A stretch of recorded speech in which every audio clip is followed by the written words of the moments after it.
Hello, welcome to the Redmen TV. It's Uncensored match build-up show. Liverpool taking on Fleetwood Town in the second of 9 pre-season friendlies. Woo, woo. Chris is here. Aubrey's here. I'm here. Friday. Now, you took the day off, so you didn't have to travel over to Tranmere, which was an experience in and of itself. It was all right. It was fine. Has the stadium changed much? I found that I didn't remember that much about it because it has been more of my life since than it was prior to going. Do you get me? So it's been about 8, 9, 10. I was about 9, I think, the last time I went. So it's been a while. The last time they mattered. I don't think it's been modernised. Let's put it that way. Since then, we've been. Is it on a par with Goodison, or is it better? Well, just to highlight this, plastic seats. Yeah. Concrete stands. Goodison. Better than Goodison Park. So there you go. But no, it was. We've been to Dulwich Hamlet recently, more recently than anything, and it's much better than Dulwich Hamlet. I was going to say, but like in terms of like the turnstiles being on the street and them being a bit shit and rusty and all that kind of stuff, it did have that vibe to it. Was there a charm to it? There was a smell to it. But actually, so I'll start with Aubrey because I know Aubrey watched the game. It was ultimately quite an enjoyable game of football, which, given what we know about pre-season games, can't possibly last. Yeah, it was surprisingly entertaining, wasn't it? I think you could see the rustiness in some players, and you could see the lack of fitness. Something Chris said that I'd never really thought of before, which was the younger players are naturally fitter, so they actually look better in the earlier games, and that definitely bore fruit. And I'd never really thought of that. Yeah. And then you go, oh, okay, actually, our young players should be looking to, at a base level, move on to a National League team. Yeah. So move what was the conference. So this is at the worst for them. This should be their standard, and they should be naturally fitter, so they should look good. And I thought they did, and I thought Tranmere looked all right. We completely dominated them, but they had moments. Yeah. And they had a centre-half who looks like he would fit in nicely with Ball Street North. He was middle-aged and badly overweight, and he was playing centre-half, and I was like, did you tap him up? No, yeah, he was. I couldn't because I'm in the same boat. It would have been a struggle for me to get to him. They did. You could see the golfing class. Like I was watching me and Tom watching the warm up, and we were saying how, like, when you watch players knocking it back and forth towards each other, how many times they missed each other with the passes. Really? It was like watching us warm up. Whoa. But not actually, still much better, but nevertheless. But it's a weird one, isn't it? Because we were watching the highlights back before, and in typical highlight fashion, it's incredible how much of the game you don't get from it. Yeah. Ultimately, as much as like 84 minutes. Pretty much, dude. They were 6-minute highlights. Yeah, because we were raving about Ajaria, and I thought in the first half particularly. Well, all I'd seen was like the fan cams and stuff from when you were there, and Ajaria is the new Vieira, and a few comments saying basically no, he's not. Some humorless dickheads declared it and get it, go Rusty. He doesn't play in the same position as Vieira at all. Yeah, I know. We know he's also definitely not the new Vieira, but carry on. So, yeah, I was looking forward to seeing a little flash of him on the highlights. Nothing whatsoever. The only thing that I sort of gleaned from the highlights of note was when they hit the post with their header, Karius pushing Flanagan off the line. And that, for me, was just like, I know it's only a tiny little thing in the game, but when you're seeing a goalkeeper who is in his first start for Liverpool Football Club pushing another professional out of the way to make sure that the guy young keeper as well. Young keeper in a new club, pushing the guy. Mignolet would never do anything like that. Yeah. And not only that, he's understanding game situations because he realises if he pushes Flanagan, the ball gets put back in. Yeah. There's a man offside. Done. Yeah. Disaster averted, like. Yeah. And there's that thing of like Petr Cech moving to Arsenal, would have had his first game for Arsenal. He's 32-year-old Petr Cech. You kind of expect that of him. Yeah. The most impressive thing is Karius is not bowing down to anyone. We know we've praised Flanagan for being one of the most vocal and one of the organisers in the team when he's on the pitch, and he's actually running and pushing him out the way. Yeah. Just brilliant. It's what you want to see from the new keeper. What was good, I thought, coming out of the game, Klopp talking post-match, and he was kind of asked about like the young players' impression, and he was like saying, it's kind of said, and I'm paraphrasing on the lines of like, it's mad with young players how a little break and some of them can just come back as better footballers. It's weird, like, and so that was he was surprised by some of that, but great surprise. But what he kind of said, and it's quite interesting, and I think it's going to set the tone for this pre-season, was, yeah, we won, but it's up to the senior players who are playing in those games to provide provide moments for the fans who go to these games. So as much as he's talked about it, it's about fitness. Fitness is an important thing. He's still saying it is about fitness. But look, given who we're playing and given how good you are, you guys have still got to go out there. You've got to prove it to me. You've got to prove it to yourselves, and you've got to make it worthwhile for the fans who are paying money down to come and see you, which I thought is a really refreshing way to look at it. Oh, of course, it isn't, on its sort of base level, you can look at it and go, why is he doing that? And one of the first things that springs to my mind is he's trying to motivate them to do good things against shit teams that don't matter. Yeah. Well, that's going to fucking stand you in good stead. Because how many times over the years have we played the team that we're supposed to beat and our players haven't been motivated enough to beat them? Yeah. And if you're starting that in pre-season against the conference side, then hello. If you're saying these matter, exactly. Hull, who unfortunately are back in the Premier League, aren't they? And they are one of those teams who do that to us pretty much all the time. If you've got the mentality that a Tranmere or a Fleetwood matters, Hull in the Premier League on a Saturday is going to matter even more, and that's only bodes us in good stead. That he basically says, like, look, this is the time to get your problems out the way as well, because he says, look, if you almost on the lines of like, hey, your problems, but if you don't get it right now, if you can't do these moments in these games, you're going to get to Arsenal, and it's going to happen. And it's going to happen then, because you've got to get yourself into the swing of doing what you do in the early stages of pre-season, which I thought was amazing, particularly because I can see this being one of the particularly because it's in the local area. I can see these being the best attended pre-season games we've probably had for a long time as well, and there's people going to be going to them. Like, the atmosphere was, what I say, it's great. The atmosphere for Dortmund was great. The atmosphere for Villarreal was great. For Man City a couple of years ago was great, etc., etc. This for a game that mattered nothing and had all the momentum stolen by making 11 changes at half time. It wasn't really. There was some songs at the start, but ultimately when the Ings goal went in and you had 3 or 4 pyros being launched on the pitch, and I just love that. People singing and dancing and going through all the back catalogue and stuff, and then you could see all the kids loving it and running on the pitch and stuff at the end. That kind of stuff shows that how much it means to the people who go. So yeah, if the football can match it to some extent, amazing. Looking ahead then to the match against Fleetwood, Chris Coutinho back at Melwood. This is Monday, so back at Melwood today. Guess he's probably in a decent condition. Would you put him? Where's he flown in from? Holiday. Do you know whereabouts or anything like? Check his Snapchat or Instagram. Other than that, no. Long haul flight? Maybe. Yeah.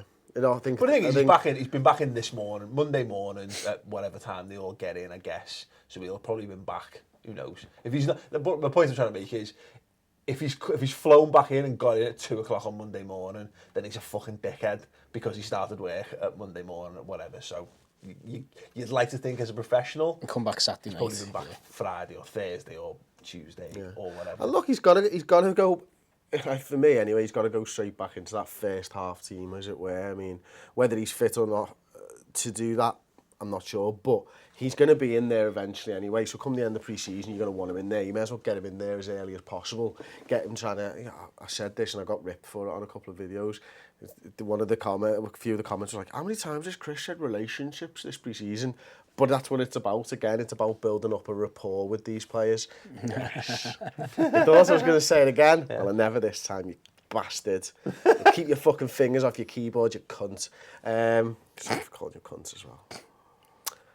Anyway, I'm trying to mend our relationship. This escalated. Anyway, who knows? And I got to come round and murder you now. Anyway, relationships. Yeah. Understandings. No, look, Phil Coutinho needs to build up a rapport with like the likes of Sadio Mane and stuff like that, and I would like to see him in there. I'd like to see how he fits in with the others. I would like to see how the youngsters play with him. Yeah, so. I think so. I think one thing that was encouraging from the way they played was the fluidity in that first half attack in particular. Mane started on the right, drifted more towards the centre, and Firmino went where he needed to go. Just slower because he's quite heavy set at the moment. Said it last week, didn't I? He's been on the carbs, hasn't he? Yeah, he's been like, I reckon most of them have been with the feet up, but we all know you're at that point in your metabolism. Who was it who said last week that lad's got a PhD in leisure? can't remember. Someone said And it. Someone just- did say it. Yeah, was it Yeah. Steor or something like that Possibly. maybe? And it's We'll give him credit. nailed on. Like, yeah, absolutely. But yeah, it'd be interesting because how many times it was so exciting to see pace back in our attack, and how many times we just picked the ball over the top. Someone like Coutinho, it'd be nice to start to see what Chris is talking about. Him just drifting into those little pockets of space and looking for the ball. those angled And that's passes. that's actually what Ajari was doing really, really well. So it'd be interesting to know whether he goes with a Firmino up top or swaps him out for an Ings. And then is there do we see Coutinho playing in that 10, or do we see him playing where Ryan Kent was on the wing? Yeah. It's exciting in potential anyway. It is, isn't it? I don't think he'll go straight into the 18. I think he's possibly not going to play, or he's a 70-minute substitute, so he gets 20 minutes because he's only 3 days back into the actual training, so he's a week to 2 weeks behind everybody else. It might just be a game too early for him. I'd like to see him involved in some capacity. Who knows? It's really hard. We sat here, we did a build up to the Tranmere game. We did the starting 11. Did any of us ever? Woodburn came up. We didn't really think Alexander-Arnold and Azaria would be anywhere near it. They weren't on the radar. They were. It's really hard to predict, isn't it? We don't know what's going on there. Who knows? He could come back and he might be the consummate professional, and he's been running and he hits the ground and he's straight back into fitness and he's fit enough to start, or he's not. What I thought was interesting was, you've got that, and there was a massive jump in quality from the A to the B, but Smith played in the A, Moreno played in the B, and obviously Ings. Did they graduate up? Do you go stronger? Who drops out from the A into the B? What way do you work that round? It's interesting, being so much as I think we'll see as we get more and more of the senior players back, that if we could persist with this, first off, second team, A team, B team, as we kind of discussed, who will naturally fill out the places in that. And I do suspect, like, Moreno's decision was probably kind of like, well, we need a couple of senior players in that team just to make sure it remains competitive, I guess. But the Ings one's a good one because they gave Ings the armband, and look at that for a shot in the arm, literally. For a player of his character, you could see how much it meant to him. Got a black eye, gets involved, is a part of the biggest chances that Liverpool created in the whole game as well. It's good, isn't it? And look, I think he's a player that Liverpool fans can get behind, because I think historically we've always liked that type of a football player who sort of wears his heart on his sleeve and runs through brick walls for you and stuff like that. And not just all that, but how he dealt with the disappointment of last season, because that injury was a major blow to him at a time when we just had a new manager brought in, and he's obviously worked extremely hard. Obviously, as Aubrey mentioned a minute ago about somebody else, he's a consummate professional, otherwise he wouldn't be getting the armband. It just shows you how hard he's been working behind the scenes to get back on the field, and he scored a goal as well. So anyone from the second half team, do you reckon Aubrey could be promoted, as it were, to the first? Yeah, I think Kent started the first half, didn't he? Yeah. So I'd personally like to see Alexander-Arnold swap with Kent, because I think he really impressed. Yeah. And if you're going to switch just a couple out, I think I'd like to see him with better players around him, if that makes any sense. Danny Ings, I'd like to see Firmino go back to the 10, and that's unfair on Azaria, because he played really well, but throw Firmino back to the 10, because ultimately I don't want Firmino to be our first choice number 9, and he's not going to be. So throw Danny Ings into that team, and let's see Ings, Mane, Firmino, and see if that relationship, if that pattern can work out. And then the other one is Brannigan next to Lucas in that holding role. Does Lucas drop down? Because if you're phasing more senior professionals out that B team, does Lucas drop into the B team, because you need some senior professionals? And we've all earmarked, if Lucas stays, he's probably going to be the captain of the under-21 team, captain of the under-21, the League Cup team. So does Stewart partner Brannigan in the centre? Does Chirivella? Does he do something different with that? For me, I agree on the Alexander-Arnold thing. I mean, there was probably like 20 minutes or so, maybe a bit longer than that, in that second half, when a lot of the energy was lost in the game, and you could see there was a drop off in just general quality of the players on the pitch because of their age. But like, Alexander-Arnold was one of the ones who really stepped up, and there's that run that leads to Danny Ings' goal. He picks it up deep in our half, and that was. And again, look, we'll throw names out, because why not heap immense pressure on players for no reason? But it was young Stevie-esque, you know, that like running with the ball, picking up pace as you go along. And I thought that was quite exciting seeing a player like that. I thought, like, you know, even like with Brannigan, actually thought he had a pretty decent first half. Kev Stewart is what Kev Stewart is. From there, yeah, I think you're right. I think Arnold's the one, and Arnold and Danny Ings are the two obvious ones. Given the shift Danny Ings put in, I think he, above all else, deserves that a go to play, as you say, almost with the better. Is there anyone on the flip side of that? Obviously, you saw the game, I didn't, who just didn't impress. You know, like on the highlights for me, and it's only a highlight, and it was one move, but Markovic missing that sitter. Yeah. What was he like during the game? He was another one where, like the game itself, because it was funny because we were down the opposite end, so inevitably, I remember saying to Tom, this game is probably as exciting as the first half, but I'm so far away from the action that it's hard to tell. Markovic looked like one of those who wasn't quite getting involved in the game, wasn't sticking, and then like the last 20 minutes, he came alive. He was dropping deep to pick the ball up. He was linking up a bit more. He was getting in behind and blah, blah, blah. I think it's dead easy to... Because I actually saw people come out of the back going, oh, Markovic was a load of shit. It's like, I didn't see shit from that. You know, I don't think he... It's not like... I didn't finish it going, yeah, Markovic. But I was like, yeah, sound. But I don't think he's done enough to say, start him up there. He looks very much like he would play the shadow Mane role. You know what I mean? You have your shadow side that does the same things, but he's the second choice. And then, but he's got like that, probably another couple of games to get himself up to that standard, because Lallana will be back before then, and then we've got a real question over how he shuffles the pack if he's available there. But yeah, other than that, you know, I don't think anyone didn't. Yeah, not unimpressing, actually impressed a lot more. Conor Randall would have been someone who I'd have earmarked for definitely leaving, you know, not really good enough, not even good enough to be second choice, especially if Flanagan's full fitness. He actually looked like he's, like what you've said about the quote Klopp said, where they just have a break and they come back, and that 3 weeks to 10 weeks off, they've suddenly just developed into, they've gained 5%, 10% as a footballer. It's interesting because Flanagan did all the right Flanagan-y things, played really far up the pitch, basically played as almost like a right winger. He was that advanced, and he was making the right runs, he was getting into the box and all kinds.